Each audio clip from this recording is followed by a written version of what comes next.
علی بھائی اگلا سوال ہے کہ ایک معذور آدمی جب بیٹھ کر نماز پڑھے گا تو اس کا سنت طریقہ کیا ہوگا؟ اس حوالے سے احادیث کا ریفرنس بھی بیان کر دیں۔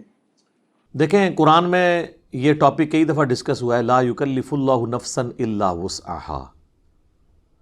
اللہ تعالیٰ کسی جان کو پہ اس کی حیثیت سے بڑھ کر بوجھ نہیں ڈالتا، جتنی اس کی کمپیٹنسی ہے نا سہنے کی۔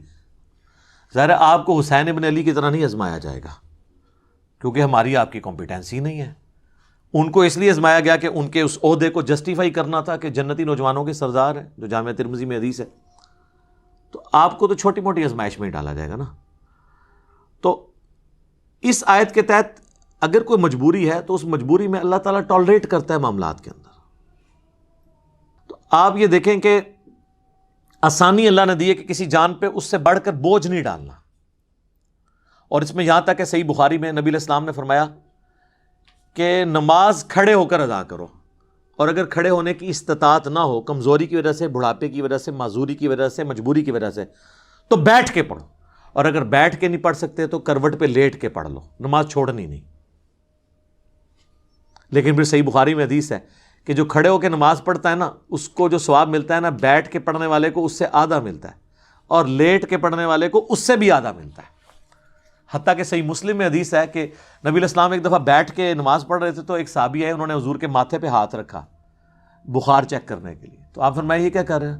تو اس نے کہا یا رسول اللہ میں چیک کر رہا ہوں آپ کی طبیعت، کیونکہ آپ بیٹھ کے نماز پڑھ رہے ہیں۔ تو آپ نے فرمایا کہ، اور آپ نے ہی فرمایا ہے کہ بیٹھ کی نماز پڑھنے کا ثواب آدھا ہے، تو آپ نے فرمایا کہ یہ بات بالکل درست ہے، لیکن مجھے اللہ تعالیٰ بیٹھ کی حالت میں نماز میں بھی پورا ثواب دیتا ہے۔ یعنی حضور کی یہ خصوصیت ہے، جیسے آپ کی کئی اور خصوصیات ہیں۔ بخاری مسلم میں آپ وصال کے روزے رکھتے تھے، صحابہ کرام نے رکھنے شروع کیے، یعنی بغیر افطار کیے اگلا روزہ، وہ بھی نہیں افطار کیا تیسرا روزہ، تو صحابہ کرام تو بے ہوش ہونا شروع ہو گئے۔ حضور نے مسجد میں جب دیکھا عاشقان رسول کو، تو آپ نے فرمایا کہ یہ کیا ہے؟ تو حضور غصے میں آپ فرمایا ایکم مثلی، تم میں کوئی میری مثل ہو سکتا ہے؟ شکر ہے کوئی اہل حدیث نہیں تھا کہتا قل انما انا بشر مثلکم۔ ان کو پتا تھا کہ حضور صرف سپیشیز میں ہماری طرح انسان ہے، باقی مرتبے میں نہیں ہے۔ حضور جب کہہ رہے تم میں کون میری مثال ہے، تو کسی نے نہیں کہا یا رسول اللہ ہم آپ کی مثل ہی ہیں اور آپ ہماری مثل ہیں، نہیں۔ حضور علیہ السلام یعنی ایز اے سپیشیز انسان تھے، آپ کے مرتبے کو تو کوئی سوچ نہیں سکتا۔ بخاری مسلم میں آتا ہے میں پیٹھ کے پیچھے بھی ایسے ہی دیکھتا ہوں جس طرح سامنے دیکھتا ہوں، یعنی آنکھ نہیں ہے، پھر بھی ہمیں تو اس سے آگے نہیں نظر آتا، حضور کو پیچھے بھی نظر آتا تھا۔ بخاری مسلم دونوں میں حدیث ہے، نماز کسوف پڑھائی، سورج کی نماز، آپ نماز میں چند قدم آگے گئے، پھر آپ نے یوں ہاتھ بلند کیا، پھر واپس۔ صحابہ نے کہا ہم نے آپ کو آج نماز میں ایسا عمل کرتے دیکھا جو پہلے نہیں دیکھا، یعنی کہ نماز کا حصہ ہے۔ تو آپ نے فرمایا نہیں، مجھے اللہ تعالیٰ نے جنت دکھائی اور میں نے اس میں ایک انگوروں کا گوشہ دیکھا، میں نے ارادہ کیا میں اس سے توڑ دوں، اگر توڑ لیتا پھر تم کھاتے رہتے، کیوں؟ جنت کو فنا نہیں ہے، جیسے ہی ایک دانہ توڑنا تھا واپس ایک دانہ آ جانا سی، جنت ختم نہیں نہ ہو سکتی۔ پھر میں نے اس کو ارادے کو ترک کر دیا۔ تو اب کسی صحابی نے کہا یا رسول اللہ ہمیں تو کچھ نظر نہیں آیا، ٹھیک ہے۔ ویسے شیخ عبد القادر جنانی اور بزرگوں کے بارے میں کہتے ہیں این جوتے دیکھتے سن جناب وہ فلانی شاہ تھلے دیکھتے سن ستوں زمینہ تیل بھی کراس، تیل پھر بھی سر ایڈمن نہیں دریافت کیتا ہے، بزرگ نے نہیں دریافت کیتا، اس طرح نہیں ہوتا۔ تو وہ باتیں بنی ہوئی ہیں صرف۔ تو نبی علیہ السلام کی ایک خصوصیات ہیں، تو اس میں آپ کا بیٹھ کے نماز پڑھنا۔ تو عام بندے نے بیٹھ کے نماز پڑھنی ہے جب، تو مجبوراً، اور نفلی نماز بغیر مجبوری کے بھی بیٹھ کے پڑھے، ثواب آدھا ہوگا، نماز ہو جائے گی۔ فرض نماز بیٹھ کے نہیں ہوگی جب تک کہ آپ کی مجبوری بہت بڑے لیول کی نہ ہو کہ آپ کھڑے نہیں ہو سکتے۔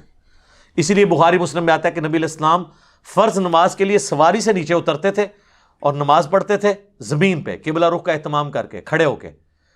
اور نوافل، قیام اللیل، تہجد اور وطر بھی، جو سب سے تاکیدی سنت ہے، سنت موقدہ سے بھی بڑھ کے، وہ آپ وطر کی حد تک بھی سواری کے اوپر پڑھتے تھے۔ اور عبداللہ ابن عمر کہتے ہیں حضور اس چیز کی بھی پرواہ نہیں کرتے تھے کہ سواری کس طرف مڑ رہی ہے، یعنی تعبیر جو آپ کا استقبال قبلہ ہے وہ نفلی نماز کے لیے ضروری نہیں ہے، اور سواری پہ بیٹھ کے پڑھتے تھے۔ قبلہ رخ کا بھی اہتمام ضروری نہیں ہے نفلی نماز کے لیے، فرض زمین پہ اتر کے پڑھنا۔ حتیٰ کہ وہ کہتے ہیں کہ نبی علیہ السلام اس سواری پہ نماز پڑھتے ہوئے سر کے اشارے سے سجدہ اور رکوع کرتے تھے۔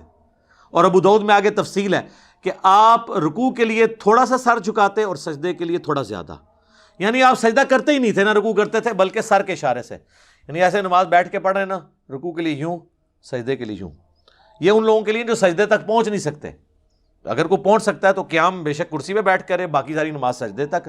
جو نہیں کر سکتا وہ لوگ جو ہے نا ایسے سپر مین بنے ہوئے ہوتے ہیں، اور وہ سامنے انہوں نے پھٹے بھی لگائے ہوتے ہیں کرسیوں کے اوپر، نہ اس کے اوپر سجدہ کر رہے ہوتے ہیں. یہ حرام ہے، خلاف سنت ہے.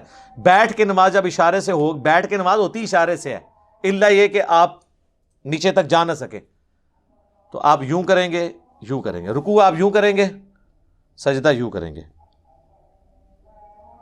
صلی اللہ علیہ وآلہ وسلم. ہم ایک اذان کا جواب انشاءاللہ بعد میں دے لیں گے، ایک وقت میں ایک کافی ہے. تو یہ آپ کے بیٹھ کے نماز کا طریقہ ہے. صحیح بخاری میں آتا ہے کہ حضرت عبداللہ بن عمر کے ساتھ ایک شخص نے نماز پڑھی، وہ تشہد میں بیٹھا تو چوکڑی مار کے 4 زانوں بیٹھ گیا، آلتی پالتی مار کے نا. تو سلام پھیر کے انہوں نے کہا یہ تو کیا کر رہا ہے؟ انہوں نے کہا جی حضرت میں نے آپ کو بھی دیکھا ہے اس طرح. ان کا نبی الاسلام نے تو ہمیں یہ حکم فرمایا کہ ہم دایاں پاؤں کھڑا کریں، بائیں پہ بیٹھیں. تو جو تو نے مجھے دیکھا ہے نا وہ اس لیے کہ میرے پاؤں میں درد تھا، میں اس طرح بیٹھ نہیں سک رہا تھا، میرے پاؤں میرا وزن اٹھا نہیں سک رہے تھے، تو میں نے مجبوراً آلتی پالتی مار کے بیٹھا ہوں. تو یہ بعض لوگ جب بیٹھ کے نماز پڑھتے ہیں، بعض لوگ آلتی پالتی مار کے بھی بیٹھتے ہیں. نہیں، بیٹھ کے جب آپ نے نماز زمین پہ بیٹھ کے پڑھنی ہے تو تشہد کی حالت میں بیٹھ کے نماز پڑھنی ہے. ٹھیک ہے. اگر آپ ہاتھ باندھ کے کریں گے تو وہ تو ٹھیک ہے. اگر آپ نے ہاتھ چھوڑ کے نماز پڑھنی ہے تو آپ نے ہاتھ اپنے زانوں پہ ہی رکھنے ہیں قیام کی حالت میں. ٹھیک ہے. یہ تو اب چھوٹے مسئلے رہ گئے نا، ہاتھ باندھ کے ہاتھ چھوڑ کے نماز پڑھو صحیح. ٹھیک ہے. تو بیٹھ کے نماز پڑھنے میں آپ نے یہ چیز، لیکن فرض نماز کے لیے ضروری ہے قبلہ رخ کا اہتمام کرنا. باقی لیٹنے کے لیے بھی نماز بعض اوقات بیٹھ کے بھی نہیں کوئی پڑھ سکتا. لیٹنے کے لیے پھر یہ ہے کہ اس کی چرپائی قبلہ رخ کر دی جائے، اس کی ٹانگیں قبلے کی طرف ہوں، اور یہاں پیچھے تکیہ رکھ لیں کہ چہرہ اس کا قبلے کی طرف ہو. پھر یہ نہیں آپ کہیں گے کہ یہ کعبے کی طرف ٹانگیں ہو گئی ہیں، اس کا پھر شرعی عذر ہے. تو آپ اس طریقے سے وہ نماز پڑھے گا. رہ گیا وضو کا مسئلہ، تو اس کو اس کے اسی جگہ کروائیں. بعض لوگ نہیں غسل خانے تک آ سکتے، اگر اس میں بھی تردد ہے تو ایک چھوٹی سی مٹی کی ٹکیا لا کے رکھتے ہیں، اس سے وہ تیمم کر لے. غسل کی جگہ بھی ایک ہی تیمم کا طریقہ ہے، اور وضو کی جگہ بھی کہ آپ نے چہرے کا اور ہاتھوں کا تیمم کرنا ہے. یہ کلائیوں تک بھی ثابت ہے اور کونیوں سمیت بھی ثابت ہے، دونوں طریقے درست ہیں. تو آپ کا تیمم ہو جائے گا. تو اس طریقے سے آپ نماز کر سکتے ہیں. اور اس طرح کی جو مریض حضرات ہیں وہ جمع سوری کر لیں، جو سب کے نزدیک جائز ہے. ظہر آخری وقت میں پڑھیں، عصر اول وقت میں. ظاہر ہے وہ جماعت سے تو نہیں پڑھ رہے ہوں گے، تو وہ 3 نمازوں کے اوقات میں 5 نمازیں پڑھ لیں گے. مغرب اور عشاء کو جمع کر لیں، ظہر عصر کو جمع کر لیں. آسانی ہے. تو یہ ساری ثانیہ وہ اویل کریں. لیکن یہ بڑی حیران کن بات ہے، میں نے کئی بوڑھے لوگ دیکھے ہیں جو مسجد کے دروازے پہ آدھا گھنٹہ کھڑے ہو کے پالیٹکس ڈسکس کرتے ہیں، اپنے گھر والوں کی، اپنی یعنی جو بہویں ہیں ان کی برائیاں بیان کرتے ہیں، یا اپنے بیٹوں کی نافرمانیاں ڈسکس کرتے ہیں. اور جیسے ہی مسجد میں جاتے ہیں نا، وہاں بیٹھ کے نماز پڑھتے ہیں. کہتے ہیں جی گوڈے نہیں کام کرتے. یہ کیڑے گوڈے نے جڑے باہر کام کر رہے سن اندر نہیں کر رہے، انہیں فولڈ نہیں ہوتے. تو فولڈ تو آپ نے اندر بھی نہیں کرنے، آپ کھڑے ہو کے نماز پڑھیں نا ساری. اگر آپ آدھا گھنٹہ کھڑے ہو کے گپے مار سکتے ہیں تو 5 منٹ حنفیوں کے 4 فرض نہیں پڑھ سکتے. زیادہ تر حنفی ہوتے ہیں نا بابے تو حنفی نے، ظاہر ہے اس زمانے تے قرآن و حدیث دے ترجمے نہیں سن ہوئے ہوئے. تو 5 منٹ کی آپ کی نماز ہوتی ہے. فجر کی ہو وہ بھی 5 منٹ کی، ظہر کی بعض کا 4.5 منٹ کی بھی ہو جاتی ہے. تو آپ کھڑے ہو کے نماز پڑھ لیں ساری نماز، رکوع اور سجدے اشاروں سے کریں. لیکن کرسی پہ آپ بیٹھیں گے نماز نہیں ہوگی. اور یہ حنفی بتاتے ہیں اپنی پبلک کو کہ یہ کام نہیں کرنا. بیٹھ کے نماز فرض نماز نہیں ہوتی، نفلی نماز ہو جاتی ہے، وہ آپ جتنی مرضی پڑھیں. ٹھیک ہو گیا جی. جزاکم اللہ خیر.